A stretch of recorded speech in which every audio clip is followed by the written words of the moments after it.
Olá, queridos amigos, queridas amigas da Federação Espírita do Estado do Tocantins. É uma alegria para a gente, para os nossos corações, nós estarmos unidos nesse momento. E nós queremos lembrar que, embora as nossas portas físicas das nossas instituições estejam fechadas por conta da pandemia, nós temos muitas atividades acontecendo no âmbito virtual. E é no site da Federação que você pode obter essas informações acerca do que está acontecendo, de quais atividades que você pode participar, que você gostaria de participar. Então, acesse nosso site para você poder estar informado. E nessa semana está acontecendo a 5ª Semana Espírita Caminheiros de Jesus, de Porto Nacional. Nós tivemos palestras ao longo dessa semana, e ela se encerra nessa próxima semana. Lembrando também que de 24 a 31 de agosto, nós temos a 16ª jornada, a 16ª Semana Espírita Grupo Bezerra de Menezes, de Palmas, e vai ser uma semana intensa também de atividades. Acompanhe, você pode ir no YouTube, no canal do GEABEM, do Caminheiros de Jesus, curtir o canal deles para que você possa ser informado, ativar as notificações e ser informado do horário das palestras. O YouTube vai fazer esse favorzinho para a gente, lembrando desse horário. Lembre também de curtir aqui o nosso canal, se inscrever no nosso canal, curtir esse vídeo, compartilhar com os amigos, se inscreva e ative a notificação também para você ser informado de tudo que está acontecendo. É com muita alegria que nós iniciamos agora o nosso programa Diálogo ao Coração.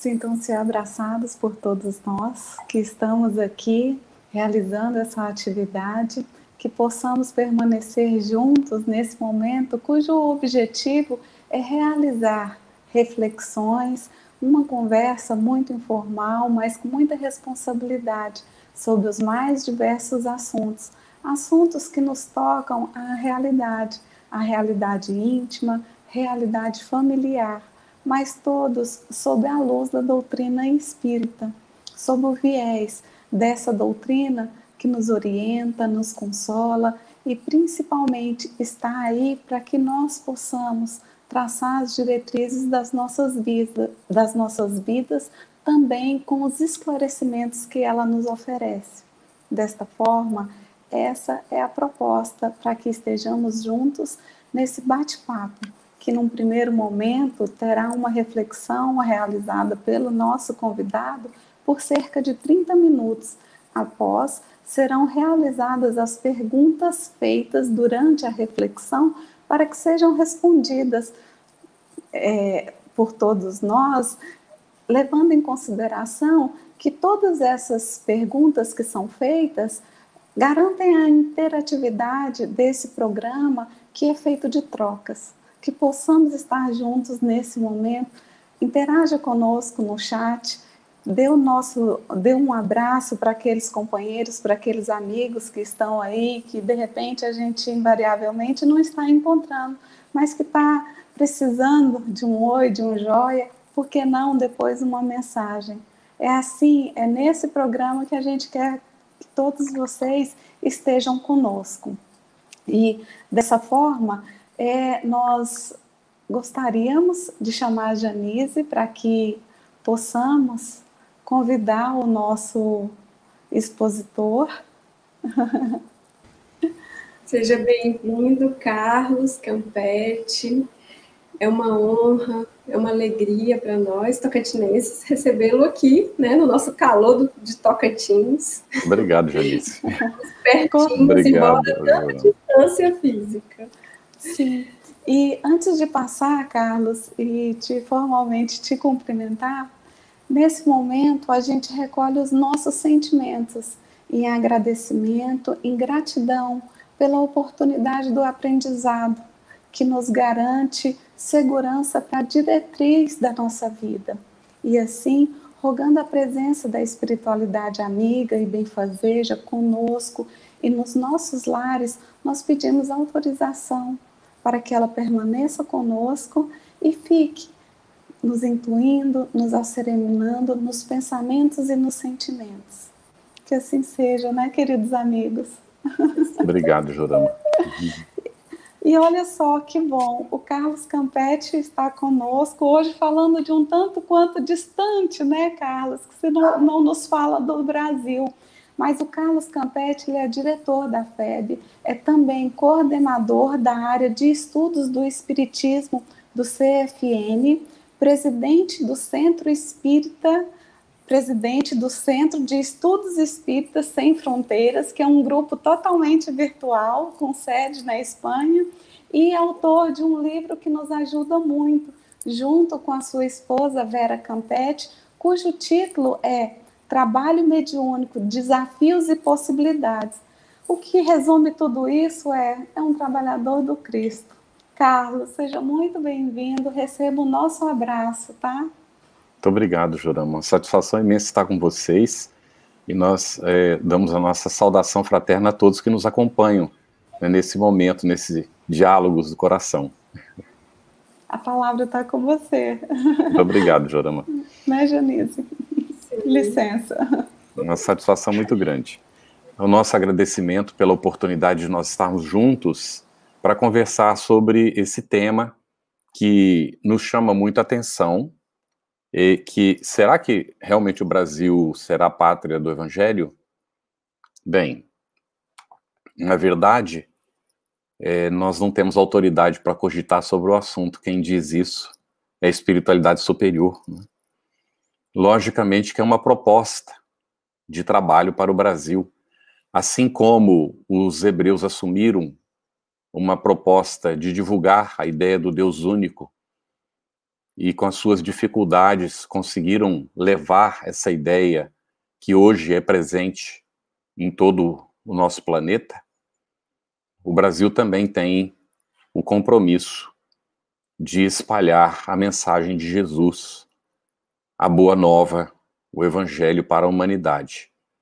E nós entendemos isso não como um fato realizado, mas como uma proposta de trabalho que depende de nós, daqueles que estamos comprometidos com a ideia, com essa proposta.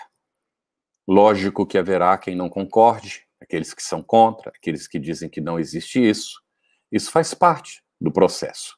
É muito natural que assim seja, porque cada um tem o seu livre-arbítrio e o seu direito de pensar de uma forma ou de outra. A questão aqui, de fato, ela nem merece polêmica, para dizer a verdade, porque não vale a pena discutir sobre o assunto. Aqueles que estamos convencidos de que o Brasil efetivamente tem uma tarefa, nós trabalhamos para isso. E aqueles que não estão convencidos, então, tomem a sua decisão naturalmente e fazem aquilo que consideram que é o melhor. No entanto, o que nós temos observado ao longo do tempo é que, efetivamente, o Brasil, ele reúne condições que não são muito diferentes das condições de outros países, mas que estão voltadas para o compromisso, para a tarefa que ele precisa cumprir. E não significa que porque o Brasil tem uma tarefa, que outros países também não tenham. Cada país tem a sua função no conceito das nações. Não há privilégio nenhum em ter uma tarefa para ser cumprida. Isso é um desafio, em realidade. Então, nós observamos que o planeta, ele é governado por Jesus. Jesus é o governador do planeta e não há privilégios dentro da obra da criação divina. Nós sabemos, pelo Espiritismo, que todos fomos criados simples e ignorantes. E recebemos a oportunidade de nos desenvolver no uso do livre-arbítrio e de exercitar as nossas responsabilidades, de ampliar a nossa consciência nesse processo e de nos conscientizar de que nós estamos inseridos dentro de um contexto da lei divina e que nesse contexto nós somos seres em evolução e que somos chamados a assumir a responsabilidade a respeito dessa nossa própria evolução. Vamos considerar que até há pouco tempo, e ainda hoje uma boa parte da humanidade, não tem consciência dessa realidade. E nem por isso o ser espiritual criado por Deus não está destinado a evoluir. Então não é porque aceita ou não aceita que o fato existe ou não existe. É mais ou menos como a reencarnação. A reencarnação, como coloca Allan Kardec, ou existe ou não existe. Se ela não existir, não adianta acreditar nela. Porque se ela não existe, nem que a gente creia, ela não existe. Agora, se ela existe e a gente não crê, não faz diferença também não crer. Porque se ela existe, ela é uma lei da natureza. Então, o Brasil tem uma tarefa a ser cumprida. Aceitemos ou não a tarefa. Vai cumprir a tarefa? Está cumprindo a tarefa, neste momento, inclusive. Porque o Brasil é o maior país espírita no nosso planeta, no momento. E tem um viés muito acentuado que as pessoas chamam de religioso, mas que nós gostaríamos de fazer aqui uma análise a respeito disso, não é? Porque o aspecto moral da doutrina espírita tem o seu peso dentro desse conceito, digamos assim. Porque nós vemos e entendemos com Allan Kardec, e não poderia ser de outra maneira, sinceramente, que o espiritismo é uma doutrina de tríplice aspecto. É uma ciência, não a ciência dos homens, a ciência que estuda a existência do espírito e as suas relações com os encarnados. O espiritismo tem por objeto a existência da alma, a sua sobrevivência à morte do corpo físico e a sua comunicabilidade com aqueles que seguem aqui, chamados vivos, encarnados na Terra. Esse é o objeto da ciência espírita. E a ciência espírita, ela, nesse intercâmbio entre os dois planos da vida, ela vai gerar aquilo que é chamada filosofia espírita no trabalho ingente, um trabalho dedicadíssimo, um trabalho profundo do nosso codificador, Allan Kardec. E vai gerar, então, ele vai trazer para nós a filosofia espírita, que ele deixa muito claro que tem consequências morais. E as consequências morais desta filosofia é justamente a moral do Cristo, porque não há outra melhor, conforme está colocado no item 56, logo da primeira parte do capítulo 1 do livro A Gênese. Ali, Allan Kardec deixa muito claro que, sem nenhum demérito para qualquer religião, porque aqui não está se tratando especificamente disso, está se falando da moral, não de religião. Está se tratando de moral. Então, a moral que o Cristo ensinou é a moral mais profunda que nós podemos entender, porque se vincula diretamente à lei de Deus. Não é que outros reveladores não tenham trazido essa moral também. Lógico que trouxeram. No entanto, segundo nós compreendemos, e não é um entendimento apenas de espíritas, Jesus, sendo o governador do planeta, periodicamente, nas diversas épocas, para os diferentes povos, ele mandou emissários para que pudessem, então, auxiliar o povo no seu desenvolvimento intelecto-moral.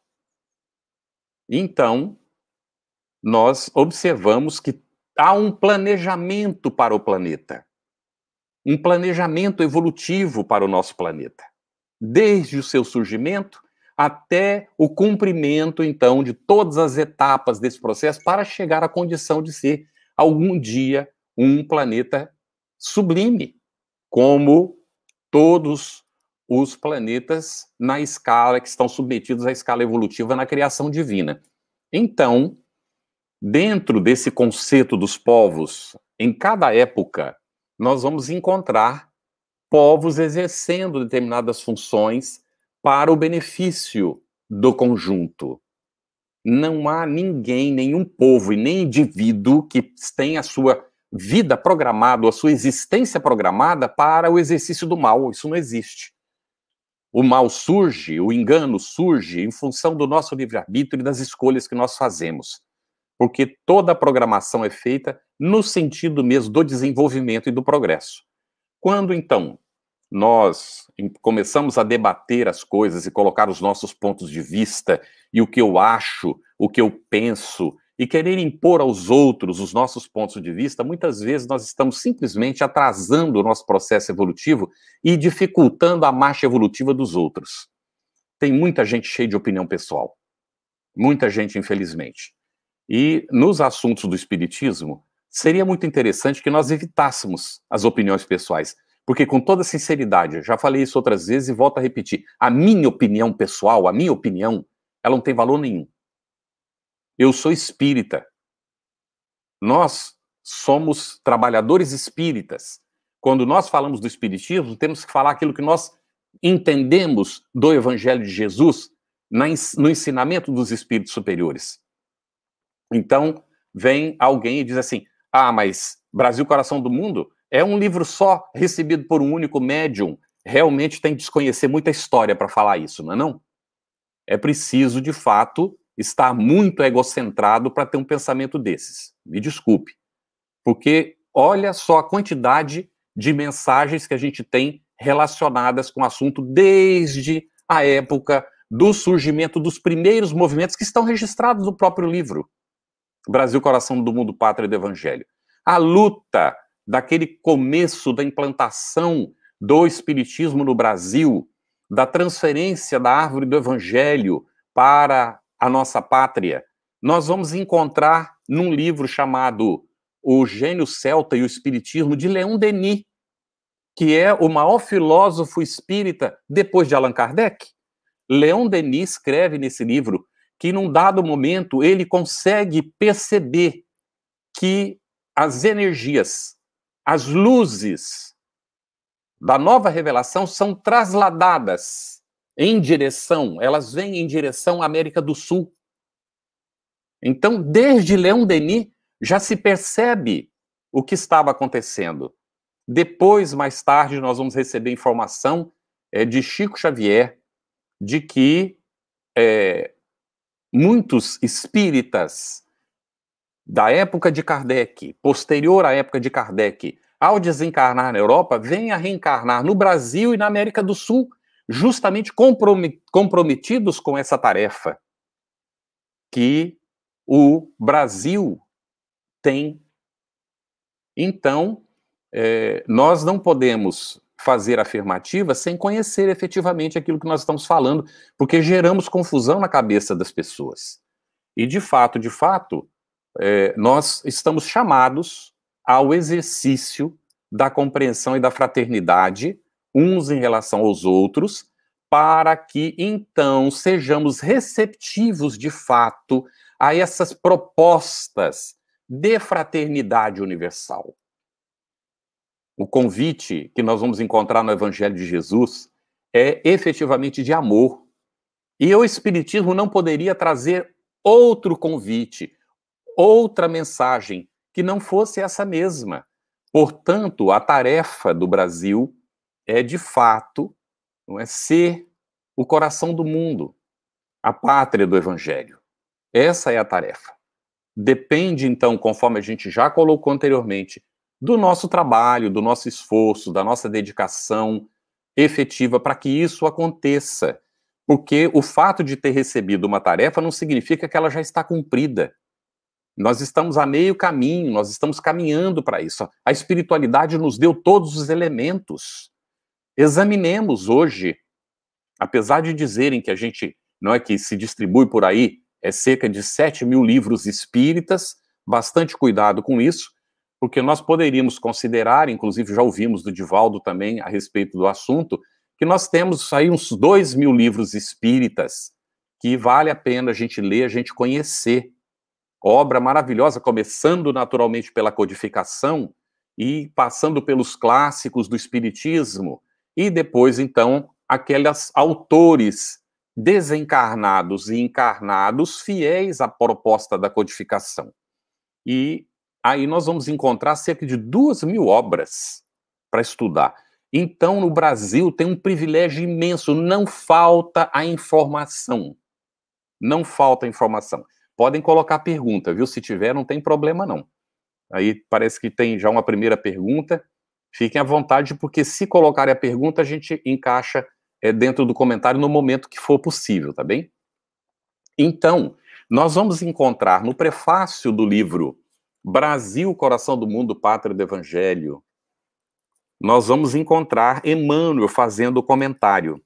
O Brasil não está somente destinado a suprir as necessidades materiais dos povos. Olha só. Mas ele vai dizer que Humberto de Campos, depois assina Irmão X, não é? Ele vai recolher no mundo espiritual, nas tradições do mundo espiritual, as informações que ele vai colocar aqui no livro. Este trabalho se destina a explicar a missão da terra brasileira no mundo moderno. Humboldt, visitando o vale extenso do Amazonas, exclamou, extasiado, que ali se encontrava o celeiro do mundo. O grande cientista asseverou uma grande verdade. Precisamos, porém, desdobrá-la, estendendo-a do seu sentido econômico à sua significação espiritual. Está bem?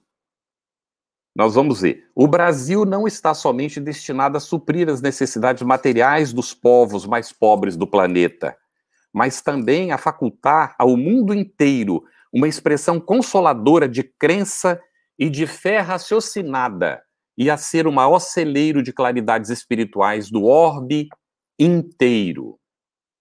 Então, além da produção, também, não é, produção no campo material, de 2017, Danilo Gentili, no programa De Noite com Danilo Gentili, entrevista Dom Bertrand, e ele então dá essa resposta tão interessante, não é? E efetivamente nós encontramos aí o reconhecimento de que o Brasil tem essa capacidade de produção impressionante. Então, 1/4 da população do mundo pode ser alimentada, e talvez até mais do que isso, pela produção do Brasil. No entanto, o Emmanuel nos chama a atenção para o outro aspecto. Não é só nesse sentido que o Brasil tem a possibilidade de produção. Ele também está comprometido em espalhar as luzes do Evangelho. E vejam aqui que é fundamental considerar que não se espalha as luzes do Evangelho simplesmente com palavras, mas com as ações. E aí é onde nós espíritas estamos convidados, e não apenas os espíritas, mas as pessoas de boa vontade, que compreendam a necessidade da vivência do bem, independente de religião ou de filosofia de vida, no sentido da fraternidade mesmo de uns pelos outros, que nós somos um povo muito acolhedor. Lógico que temos problemas, não podemos negar isso, mas o povo brasileiro ele é reconhecido no mundo como um povo acolhedor. Nós temos muitas dificuldades e precisamos desenvolver disciplina, precisamos melhorar a nossa educação. A problemática política referida no vídeo está no mundo inteiro.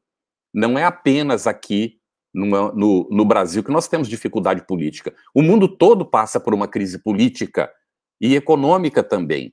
É um momento de reflexão que nós precisamos considerar, porque estamos convidados a romper com paradigmas que até agora sustentaram as nossas relações e que já não servem mais, estão desatualizados, pertencem ao velho mundo.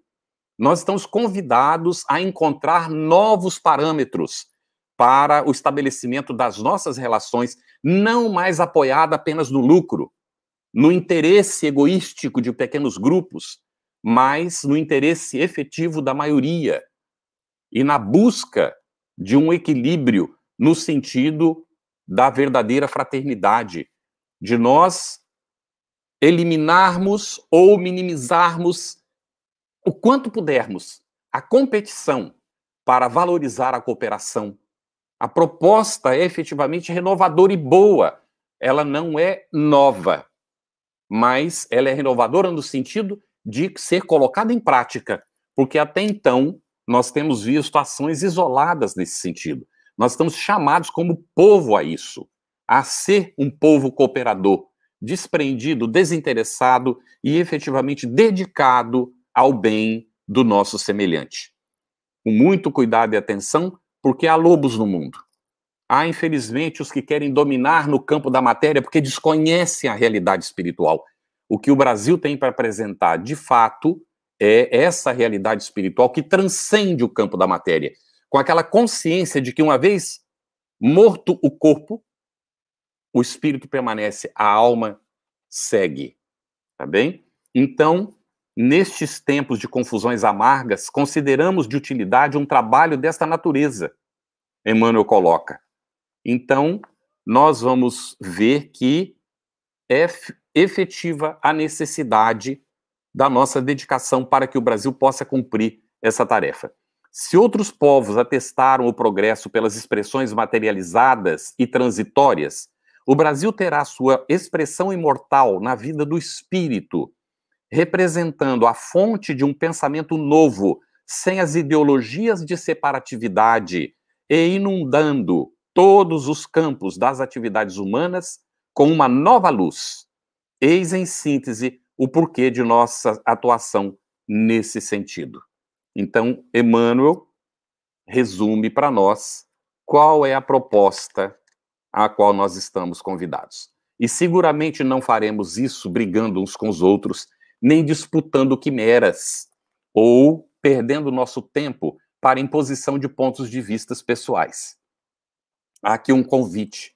Os de boa vontade podem aceitar esse convite e seguir no seu trabalho. E graças a Deus o número desses irmãos cresce a cada dia, quando se dão conta dessa proposta renovadora e aderem a essa ideia de cooperar para que os nossos irmãos em humanidade possam entender a realidade espiritual não como dogma, não como imposição de fé dogmática, mas como uma realidade da própria natureza, como algo que é intrínseco à nossa própria existência.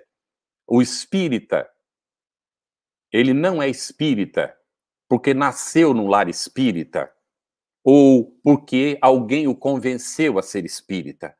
O espírita, verdadeiro espírita, que segundo Kardec é o verdadeiro cristão, é espírita cristão por convicção, porque examina e chega à conclusão de que não há uma proposta melhor para ele aderir no momento. Então, é uma questão de coerência. Nós aderimos à proposta espírita por convicção. Lembro-me de um professor da universidade, materialista, e que se incomodava muito pelo fato de que eu não escondia de ninguém que era espírita. Ele achava isso uma afronta, mas ele também não escondia de ninguém que era materialista. Então, por que ele tinha o direito de se confessar materialista e eu não tinha o direito de me dizer espírita? Um dia, numa conversa, ele me perguntou rapidamente, os seus pais são espíritas? E então eu disse sim, e ia continuar para explicar, ele não deixou. E disse, tá vendo? Aí, olha por que você é espírita.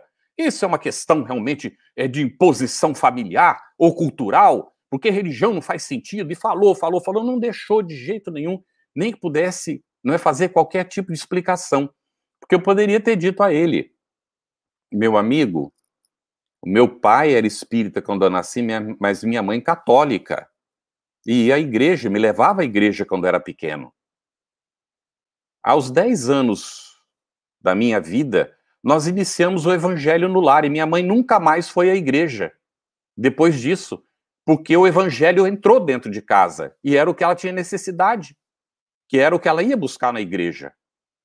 Então, nós trouxemos o evangelho para dentro de casa, e dizer a ele que nos meus 13 para 14 anos assisti um curso de parapsicologia com um discípulo de Quevedo, que era protestante, e ele apresentou todo escamoteado umas leituras da obra de Kardec, citou trechos que não faziam sentido, e aquilo, naturalmente, confunde a cabeça de qualquer um.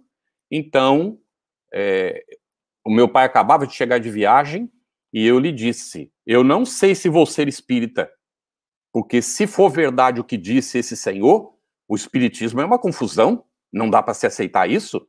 Aí, o meu pai respirou para falar alguma coisa e disse para ele, mas primeiro eu vou realmente estudar Kardec para poder confirmar se é isso. Aí ele simplesmente disse assim, faça isso, meu filho. Então eu sou espírita por convicção, como a minha filha é espírita por convicção, porque se nós não formos espírita por convicção, então nós não somos. Porque o espiritismo não dá margem para uma crença sem saber por quê. Então nós, quando aceitamos que o Brasil tem uma tarefa, nós não aceitamos porque alguém está nos dizendo, porque nós estamos convencidos de que existe essa tarefa para o Brasil, como existe a tarefa para todos os povos. Vai ser a pátria do Evangelho? Já é a pátria do Evangelho, o Brasil. O Brasil é a pátria do Evangelho. Aceitemos ou não, o Brasil é a pátria do Evangelho. O Brasil está cumprindo a sua tarefa? Pode não estar cumprindo integralmente, mas está. O que é preciso fazer para o Brasil cumprir a sua tarefa integralmente? Cada um de nós cumprir a sua função, trabalhar pelo seu aperfeiçoamento. Vou me lembrar aqui e citar Carlos Torres Pastorino, que fez a seguinte afirmativa. Nós, muitas vezes, queremos melhorar o mundo. Queremos que o mundo melhore, que os outros melhorem, e aí nós nos empenhamos nisso. Então, às vezes, até a pessoa faz curso para isso, faz curso de oratória, faz curso de psicologia para ajudar os outros a se melhorar, faz vários cursos, né, para ajudar as pessoas. A pessoa se torna professor porque quer ajudar os outros a se melhorar, e sabe que isso aí vai ajudar a melhorar o mundo. Então, nós nos empenhamos nisso. Aí ele disse, mas examine. A maior contribuição que você pode dar para a melhoria do mundo é uma contribuição que ninguém pode dar. Ninguém pode dar. Porque ninguém pode fazer a sua própria melhoria. Você quem faz a sua própria melhoria, ninguém mais. Então, a maior contribuição que a gente pode dar para a melhoria do mundo é o nosso próprio aperfeiçoamento. Cada um fazendo o seu. Então, se nós queremos contribuir de fato para que o Brasil cumpra essa missão, sejamos cristãos. Convivamos efetivamente no sentido da cooperação uns com os outros. Nos entreguemos ao bem. Compreendamos o nosso semelhante. Não precisamos aceitar os seus enganos. Mas nós não precisamos ser inimigos daquele que se equivoca. É uma luta, de fato, porque nós estamos recém entrando no período da regeneração no planeta. Ainda há muitas incompreensões. As trevas estertoram nesse momento, porque percebem que já não há mais volta atrás e estão adentrando os arraiais das religiões. Isso já faz um bom tempo. Agora adentra o espiritismo. Tentando desmantelar os grupos, as organizações, para então protelar o período da regeneração. É tarefa nossa. Olhai, vigiai e orai. A nossa responsabilidade está nesse sentido, de cuidarmos de nós mesmos, de estarmos atentos, porque o inimigo, de fato, não está lá fora. O inimigo pode estar dentro. A maior luta que a gente trava diariamente, se nós estamos sabendo lutar conforme a orientação do Evangelho, é a luta conosco mesmo, para o nosso autoaperfeiçoamento, para cada dia crescer um pouco, nos desenvolver nesse processo evolutivo no qual nós estamos inseridos desde que o nosso Pai nos criou. Assim que, de fato, o Brasil tem essa missão. Nós, nascendo no país, conscientes dessa realidade, assumimos o compromisso de nos empenhar para que a tarefa fosse cumprida. Mas temos que estar muito atentos. Allan Kardec, quando soube que ele tinha uma missão, que era da codificação, de trazer o Consolador prometido, ele ficou preocupado.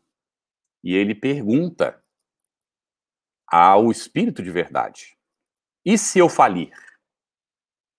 O que vai acontecer? A resposta dos espíritos superiores não é passando a mão na nossa cabecinha. A resposta é: e acaso você pensa, acredita que Deus depositaria uma tarefa como essa sobre a cabeça de um único homem? Se você falir, outro a cumprirá no teu lugar.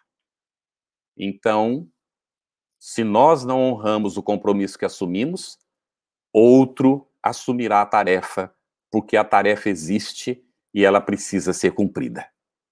Que nós sejamos conscientes das nossas responsabilidades e deixemos de disputas inúteis e nos entreguemos de fato ao trabalho que nos compete.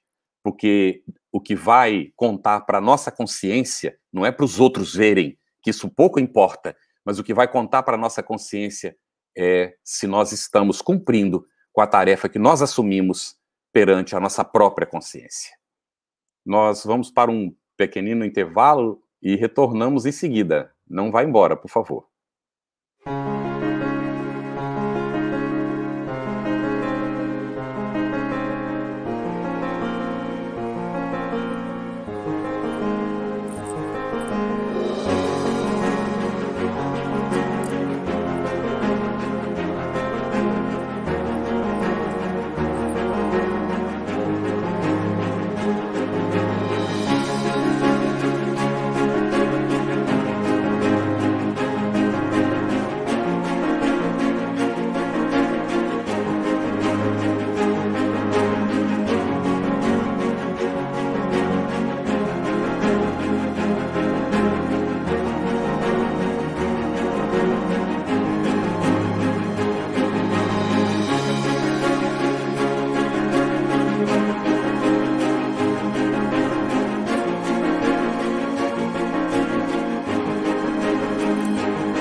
Carlos, nós te convidamos, junto com a Janise, para esse segundo momento, te esperando aqui, junto com a Janise. Nós te agradecemos, Carlos, pela sua presença, pela reflexão, e que nos vem brindada com colocações de forma que vem de uma pessoa muito segura no caminho que já está trilhando. Então a gente te agradece profundamente e muito obrigada por irmanar e por nos brindar com essa energia que vem com tantas informações. Nossos corações estão assim, a gente que agradece, vibrando. Obrigado. E a gente vai passar para esse segundo momento, mas pedindo a todos que compartilhem, que dê o seu like, que se inscreva no nosso canal para que a divulgação desse trabalho que está sendo feito, ele possa alcançar muitas pessoas. E assim, vamos para as perguntas. Nós temos muitas perguntas aqui no chat e esperamos que dê tempo da gente poder responder a todas, né, Carlos? Vou ser breve em cada uma. Tá certo. Penso que algumas a gente vai passar uma vista em relação a algum assunto que você já tocou, mas é importante reforçar, né? Porque é um assunto tão importante aos nossos corações. Nosso irmão Rômulo, ele pergunta, né? Como que nós espíritas podemos colaborar com o coração do mundo e a pátria do Evangelho? Rômulo, resumidamente o que a gente colocou, não é, no nosso comentário. Nós podemos nos empenhando pelo nosso aperfeiçoamento e vivendo a mensagem que o Cristo nos apresentou e que o Espiritismo revivesse para nós. Ou seja, em outras palavras, que nós sejamos fraternos uns com os outros, que vivamos efetivamente dentro da nossa pátria essa proposta de fraternidade de uns em relação aos demais.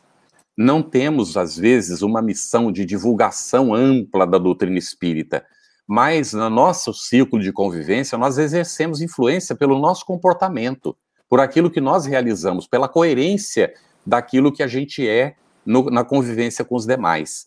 Essa é uma contribuição que a gente pode dar, não é, em relação a essa tarefa. Porque o que acontece? Quando nós estamos trabalhando no bem, geramos aspectos positivos, vibrações positivas que contribuem com a psicosfera do nosso ambiente, do nosso planeta e especificamente do Brasil. Então, evitar de cometer enganos, de ficar brigando com os outros, de disputar coisas inúteis, isso já é uma grande contribuição. Então, ser positivo e construir no sentido do bem. Essa contribuição nós todos podemos dar para que o Brasil cumpra a sua tarefa. E receber bem os demais, orar pelos nossos irmãos em humanidade, não ter diferenças, não crer que nós somos piores ou melhores. Nós estamos todos encarnados com o mesmo propósito de evolução espiritual. Então, ficar comparando como o nosso companheiro na entrevista, não é? O Brasil com a Europa e o Brasil com os Estados Unidos. Se a gente vai comparar, a gente perde em vários aspectos. Não vale a pena isso. Vamos nos centrar naquilo que é positivo. O que é que cada povo tem de bom para oferecer para os outros? E é nesse conjunto que a nossa Terra evolui e ela cresce.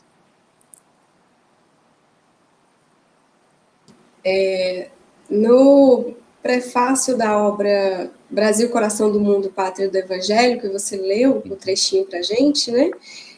Traz a questão que o Brasil ele tem essa questão de ser o maior celeiro de claridades espirituais do orbe inteiro.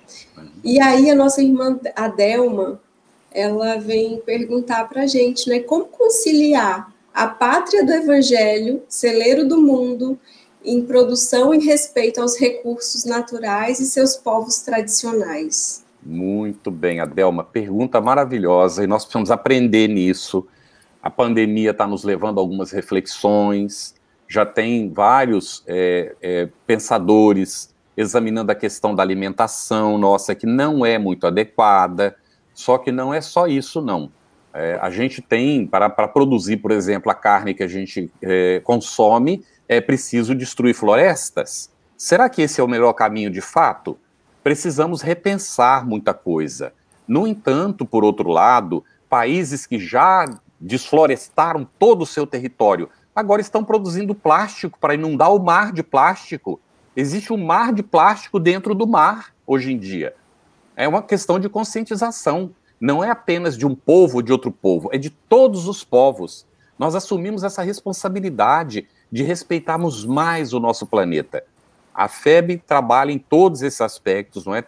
Nós temos o livro do Trigueiro falando a respeito do espiritismo e ecologia. É muito importante, e há outros livros que tratam do assunto, é muito importante que nós espíritas assumamos essa responsabilidade. Mais cuidado com a natureza e examinar, no momento de escolher um produto ou outro produto, qual é o menos lesivo para a natureza. É tão importante a gente fazer essas reflexões, né, enquanto doutrina que nos leva sempre ao processo reflexivo e trazer isso para a nossa tarefa de espiritualização, essa tarefa de renovação interior. Né? Vai, Jojo, faz a outra pergunta aí, por favor. Olha só, veio uma pergunta aqui que ela não poderia ser respondida por outra pessoa, Carlos, senão você. Olha só, na realidade eu vou conciliar as duas aqui. O fato de querer morar em outro país seria ingratidão com o Brasil? É muito interessante a pergunta, não é, o Eric? Depende, Eric, do que está nos motivando. Às vezes nós somos chamados para sair do Brasil em função de compromissos profissionais, familiares, não é? E a gente, então, quando vê, já está fora. Ou a gente tem um desejo que não sabe de onde vem, aquele desejo de ir para determinado lugar. Às vezes há um compromisso que a gente precisa desenvolver naquele local. Aí cada um precisa se examinar para saber efetivamente o que é que está definindo a sua decisão. Porque ninguém pode interferir nisso. A outra pessoa não está em condições, às vezes, de opinar sobre o assunto. Por isso, é necessário que a gente pondere muito aquilo que a gente vai fazer. Quais são as minhas intenções? O que é que me move? O que é que eu estou buscando de fato? E o movimento que eu vou fazer ao sair do Brasil vai ser produtivo para mim e para os demais? E, às vezes, a gente tem o compromisso mesmo de sair e realizar uma tarefa lá fora. Não significa necessariamente ingratidão de forma nenhuma. Às vezes a pessoa efetivamente está comprometida com isso. A Pamela faz uma pergunta também relacionada a essa questão. Como podemos agir e representarmos a pátria do Evangelho como brasileiros em outros países? Muito bem, Pamela. Excelente pergunta também. Nós ouvimos o Haroldo Dutra comentando a respeito desse assunto uma vez. Alguém perguntou, mais ou menos similar a isso. A maior contribuição que nós podemos dar, não é, representando o nosso país, é agindo no bem, é fazendo o melhor que estiver ao nosso alcance. Se nós temos disponibilidade, nos ligar a algum grupo de trabalho espírita, de divulgação, mas principalmente viver a proposta do Evangelho na relação com o nosso semelhante. Esse é o nosso grande desafio, de repente, porque aí é onde conta, de fato, se nós estamos refletindo o compromisso que nós assumimos conosco mesmo e o desejo que nós temos de cooperar para que o Brasil seja essa pátria do Evangelho, que nós respeitemos o nosso país, que nós não falemos mal do nosso país, que nós não fiquemos apontando as limitações e imperfeições que o país tem, que todo país tem imperfeições e limitações, que vejamos os aspectos positivos do nosso Brasil e destaquemos isso com o nosso semelhante. E que quando alguém faça crítica, se é válida, que reconheçamos, mas que apontemos também os aspectos positivos que o nosso país tem. E isso pode melhorar muito a imagem, porque principalmente o brasileiro é quem denigre o país lá fora, muitas vezes nas conversas com as pessoas. E isso nós podemos mudar, e mudar muito. Então, Pamela, nós podemos colaborar fazendo o nosso melhor na relação com o semelhante e contribuindo nos grupos que fazem a divulgação do Espiritismo, quando a gente tem oportunidade de trabalho para isso, tem disponibilidade de tempo. E eu sei que você faz isso, e a gente agradece muito, Pamela. Nós temos algumas perguntas ainda aqui, mas eu gostaria de fazer uma especial, que muitas dúvidas em relação a esse conceito, né, de que nós somos reencarnacionistas e já tivemos todo um histórico em outras expressões religiosas, em outros países, e reencarnamos no Brasil, né? Estamos aqui no Brasil, na terra do Cruzeiro.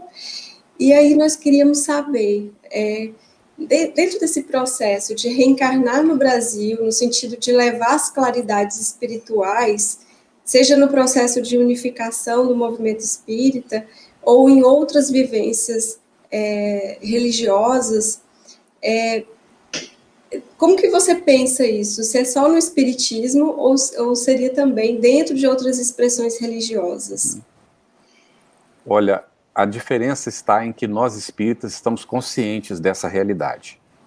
Nós temos a oportunidade de saber, por um livro como Brasil, Coração do Mundo, por outras mensagens, por leituras, não é, que a gente faz dos livros espíritas, de saber que existe uma realidade espiritual, que para nós não é uma questão de crença, é uma questão de convicção, como a gente colocou, de saber que nós estamos inseridos dentro de um processo evolutivo e que nós somos responsáveis pela nossa própria evolução. Nós vamos aí juntando uma série de coisas que o espírita, ele, diferentemente de outras religiões, ele não fica num terreno de dúvida, de possibilidade. O espírita sabe que é assim. Então, a nossa responsabilidade é maior nesse sentido, mas não significa que, por causa disso, o espírita faça melhor que outros, porque isso depende muito da decisão, da definição pessoal. E nós temos visto pessoas que não são espíritas, que não têm essa oportunidade de ter esse conhecimento e que, no entanto, agem num sentido de respeito ao país, de respeito aos outros, de trabalho, de preservação da natureza e, assim sucessivamente, de melhoria das relações entre os povos, de recuperação, não é? Com o plantar as árvores, por exemplo, o respeito aos animais, e assim vai sucessivamente. Uma série de ações que as pessoas fazem e que elas não são espíritas, porque reencarnaram, às vezes, com esse compromisso, com esse desejo de vir contribuir no planeta nesse momento de transformação, para que a sociedade como um todo desperte para essa realidade maior. Isso não depende, gente, de religião. Temos que colocar isso muito claramente. É uma questão de conscientização em relação ao mundo que a gente vive, que é a nossa escola, é o nosso planeta-mãe, que é o nosso lar, afinal de contas. Todo indivíduo que tem uma mínima noção de que ele segue vivendo depois da morte do corpo físico, ou que tem amor pelos seus descendentes, ele quererá cuidar do planeta para que as gerações futuras encontrem um local bom para viver.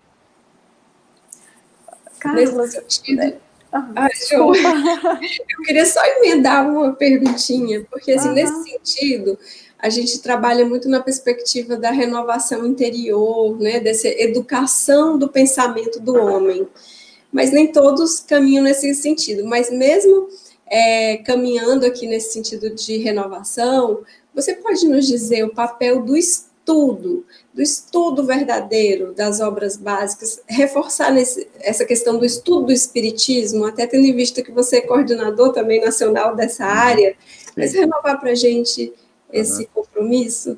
Janise, aqui nós temos um grande desafio. Em mais ou menos 1975, eu vi uma publicação, eu era jovem na época ainda, né? E saiu uma publicação de que a Unesco, se não me engano, tinha feito uma pesquisa a respeito de leitura no mundo. E o Brasil era um país terceiro-mundista em termos de leitura. No entanto, tinha um nicho no Brasil que lia igual o país de primeiro mundo, e era o nicho espírita. Já naquela época. E aí, naquela época, eu jovem me perguntei, ler ou comprar livros? Então, mas ler também, viu? Não só comprar livro, não. Os espíritas têm essa característica. E nós precisamos manter isso e divulgar isso, ajudar as pessoas a superarem a barreira. Há um analfabetismo funcional no país, não só no Brasil, gente. No mundo. Não pensem que é muito diferente em outros lugares. Há vários países que sofrem isso. Um analfabetismo funcional. O indivíduo lê e não sabe o que está lendo, ele não consegue interpretar, ele não sabe explicar para o outro o que ele leu. Então, o espiritismo dá uma grande contribuição quando a pessoa vem para o centro espírita e senta junto para estudar. E o centro espírita, os facilitadores do processo, se baseiam nos textos, ajudam as pessoas a entender o texto, a se relacionar com o texto, a poder, então, depois, sozinhos entender os textos.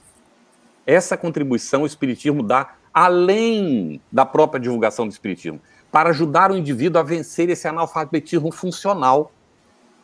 Precisamos continuar trabalhando nisso. O estudo é fundamental, nos diversos níveis. O estudo individual, o estudo com a família. Nós precisamos ler para saber, vamos lá, no Obreiros da Vida Eterna e ver a situação daquele espírita que desencarnou, era um conhecido trabalhador espírita, mas ele não levou o espiritismo para dentro de casa. O lar dele não estava protegido. É obrigação nossa levar o espiritismo para dentro de casa, para a família. Não é impor, é viver lá dentro o espiritismo. Ler, estudar. Porque eu me lembro do meu pai, desde que eu me lembro por gente. Minhas primeiras lembranças da minha vida era o meu pai sentado na cama lendo o Evangelho, segundo o Espiritismo pela manhã. Isso marca a vida da gente. Então leiam para os filhos verem que vocês leem. Porque aí eles vão também ter o hábito de ler, porque estão vendo vocês lerem. Não precisa impor para os filhos, façam porque eles copiam. Então é muito importante que a gente tenha essa coerência Nós não somos espíritas de carteirinha. Não existe espírita simpatizante. Simplesmente. Não existe espírita não praticante. Espírita ou é praticante ou não é. Então, vamos ao exercício, por favor. O estudo é fundamental, individual, dentro do lar, na casa espírita, em todos os âmbitos. Carlos, inicialmente a gente estava falando dessa perspectiva, né, do Brasil, coração do mundo, pátria do Evangelho, e a gente naturalmente, você já explicou bem, inclusive, a gente naturalmente atrela ao espiritismo, à doutrina espírita, como sendo a religião dominante. Mas Leon Denis, ele vinha nos trazendo que o espiritismo não é a religião do futuro, mas o futuro das religiões. Nessa perspectiva, é importante que nós tenhamos esse olhar, né, Carlos, para que a gente não passe para um comportamento em que a gente busque esse crescimento em números do espiritismo, mas sem um crescimento interior. Esse é um pensamento que procede? Procede, não é? Procede, sim.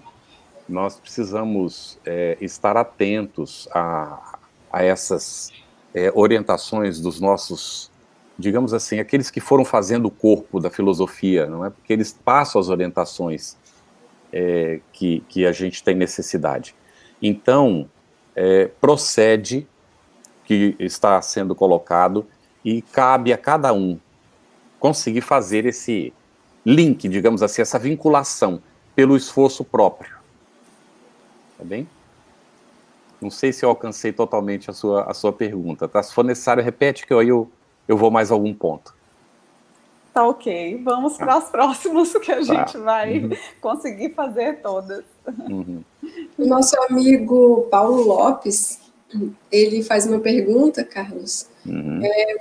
É o desafio, né, para fazer. O que deveria ser feito para mobilizar os trabalhadores do Cristo, retardatários na estrada do ego, distraindo-se dos deveres assumidos no plano espiritual? Olha, Paulo, voltamos ao mesmo ponto. A gente fazer aquilo que a gente observa que é preciso ser feito. Há trabalhadores que estão, de fato, distraídos. E, às vezes, se a gente começa a ficar prestando atenção neles, a gente também se distrai. Então, nós temos que fazer o nosso trabalho, fazer a nossa parte e seguir adiante. Os retardatários virão, porque depende deles, né? Depende da vontade de cada um. Ninguém pode obrigar o outro, ninguém pode.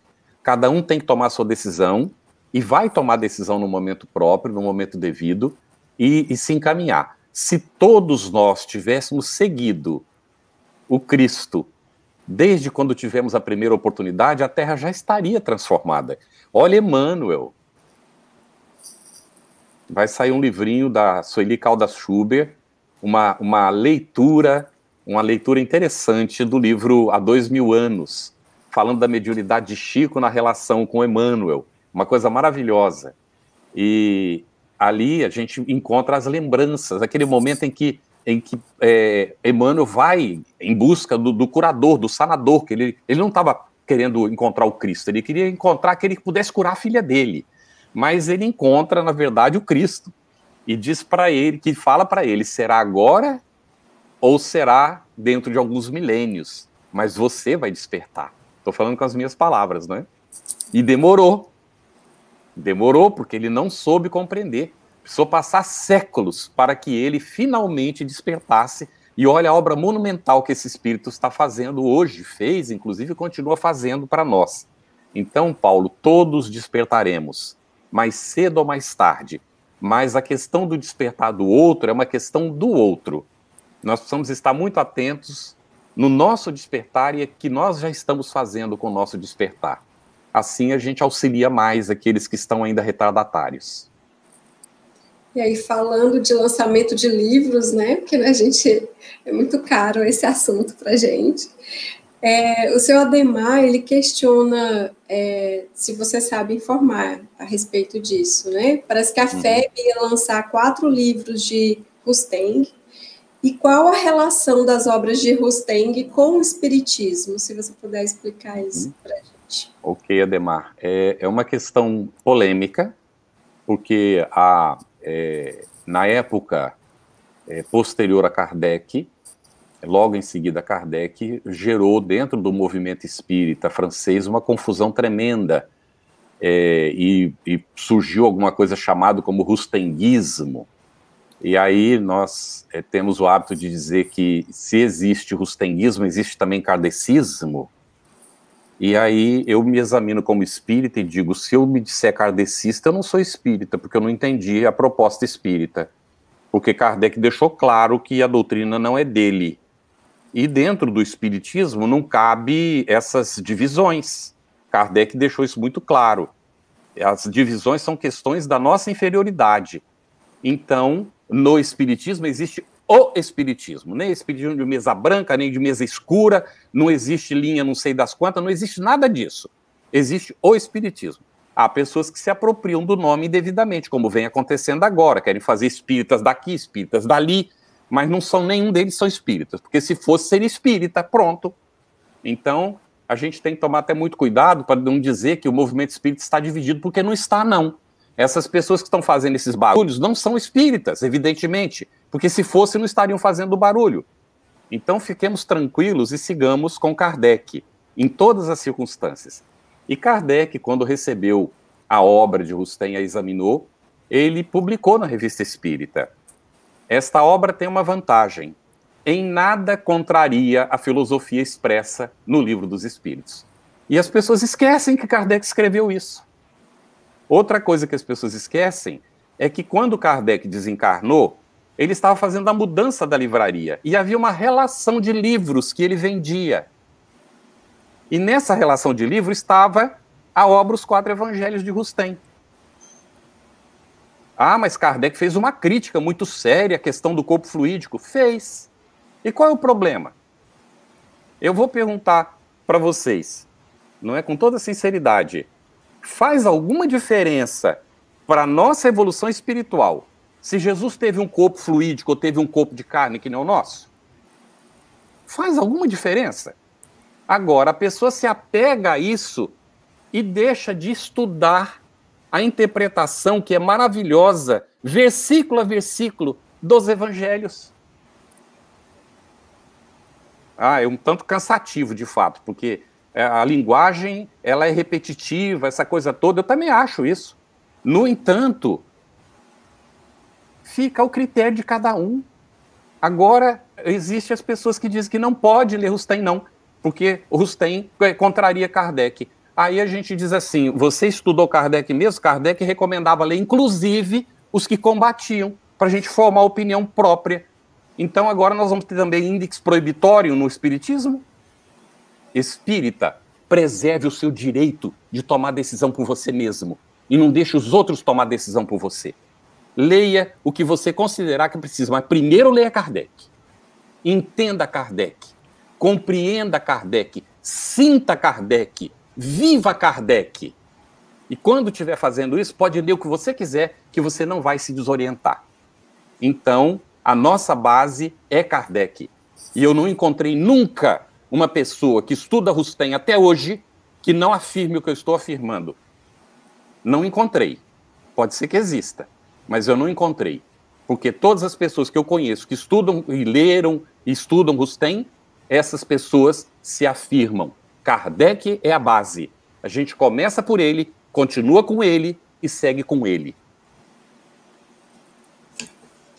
E eu fiquei lembrando aqui a questão no livro Brasil, Coração do Mundo, Humberto de Campos ele traz essa perspectiva, né, de Rusteng seria um dos continuadores na perspectiva dos estudos evangélicos, assim Exato. Como Gabriel Delany seria da ciência, Leon Denis no aspecto filosóficos, né? Isso. Esses aspectos. Exatamente. E aí você estava falando de uma coisa científica, às vezes poderia estar fugindo do arcabouço dele, quem sabe?